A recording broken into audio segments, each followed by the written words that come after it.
Curses are just so much fun these days. People love to mess around with curses. You know why? Because nothing bad ever happens when you mess around with a curse. Noroi, The Curse is a 2005 Japanese found footage film from director Koji Shiraishi. It starts off with the mysterious disappearance of a paranormal investigator who's working on his latest documentary. A majority of this movie is seeing footage from his film. This is not like other found footage films. It's far more clever than that.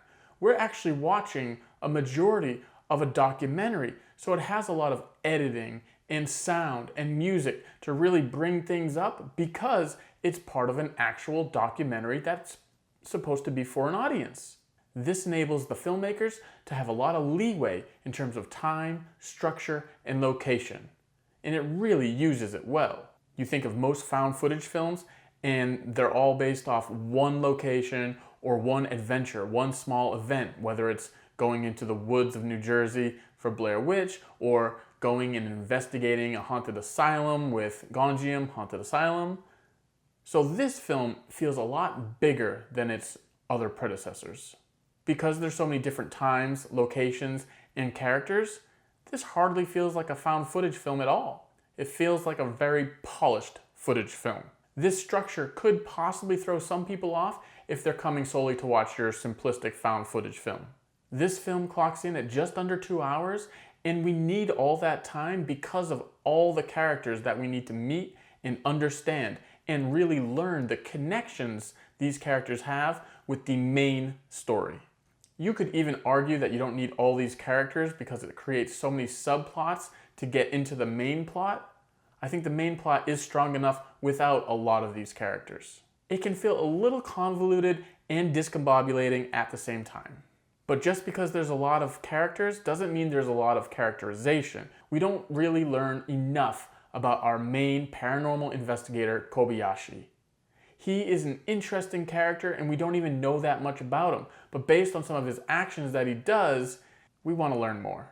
He does do some stupid things at times, he does some very smart things at times, but I really want to know this character inside and out, and I really wish we got that from this movie. But it makes sense that we don't because most of this film is watching his documentary. And because of that, the documentary isn't about who he is.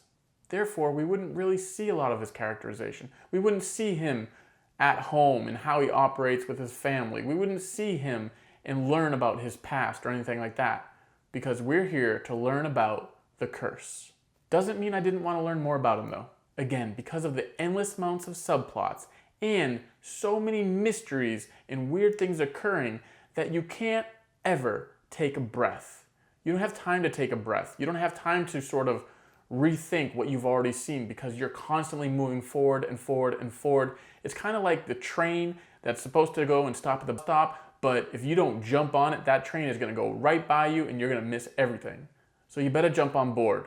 But you're going to lose a little because it's going so fast. This film does not hold your hand either. They don't care. If you jump on the train, great. If you don't get on the train, well, so be it. We're off. I really like that it's not your typical Hollywood horror movie where it spells everything out for all us dum-dums apparently. You have to be completely dialed in. This is not a film where you just sit down, relax, and leisurely watch a movie.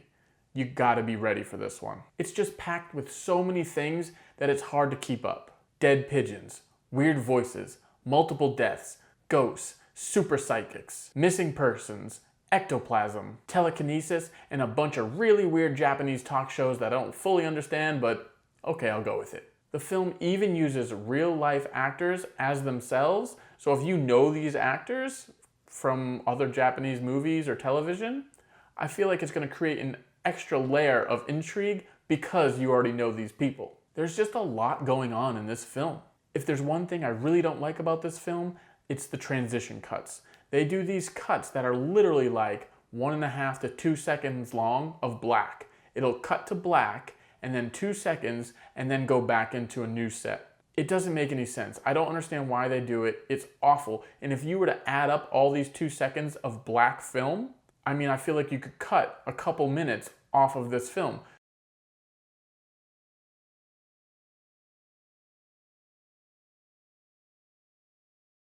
It got to the point where I was like, oh man, I can feel one of those cuts coming. Here it comes, here it comes. Yep, there it is. Okay, 2 seconds. Okay, and now we're back. In terms of the suspense and the tension that it was creating, it really killed it. They did such a great job of creating that mood and tension and everything with their locations, with the plot, with the weird things going on. I mean, I really enjoyed the locations. You have houses and the way the houses are set up and the apartments and the layouts of each one and the way each person that you meet uses their house and how it looks. There was a lot of texture to it, which I really enjoyed, and it was so alien compared to the houses and apartments that are here in America. It really added a nice touch to the film. Again, I love that this movie doesn't spoon feed us. I love that the characters are really, really weird and interesting, even though we don't really know much about them, except for one character. There's one character that's way too over the top and kind of takes you out of it, but still works nonetheless. I think overall the curse is very creepy and interesting, and there's just so many of those weird WTF moments that happen in the film. It makes an enjoyable watch. It's a really clever film that flips the found footage subgenre on its head.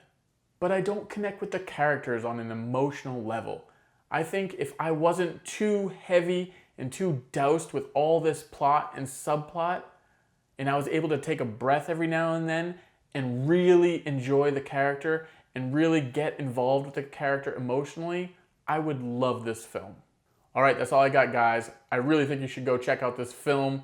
I think it's very different and very unique, and I think with every single viewing you have of this, you would see another layer and another layer and another layer. Up to you.